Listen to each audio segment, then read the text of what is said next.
Hi friends, இப்போ நான் சொல்ல போகிற அப்டேட்ஸ் மாதிரி இன்னும் நிறைய அப்டேட்ஸ் உங்களுக்கு தெரியும். என்னோடய சேனலை சப்ஸ்கிரைப் பண்ணிக்கோங்க.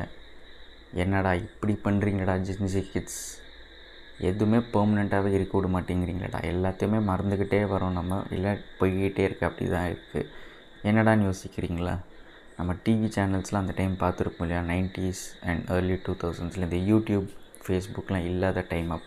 அப்போ நமக்கு இந்த எம்டிவி இதெல்லாம் தான் வந்து ஒரு பெரிய சேனலாக இருக்கும். எம்டிவி, VH1, எஸ்எஸ் மியூசிக் போயிடுச்சு.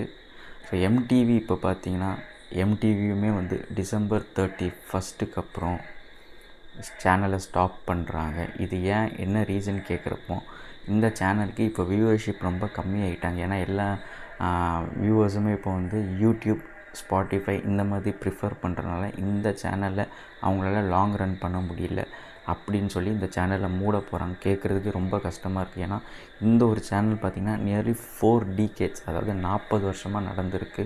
அது ஒரு எண்டுக்கு வருதுன்னா கண்டிப்பாக 4 டைப்ஸ் ஆஃப் ஜென்ரேஷன்ஸ், பல ஜென்ரேஷன்ஸ் எல்லாருமே பார்த்துருக்கோம் அந்த சேனல்.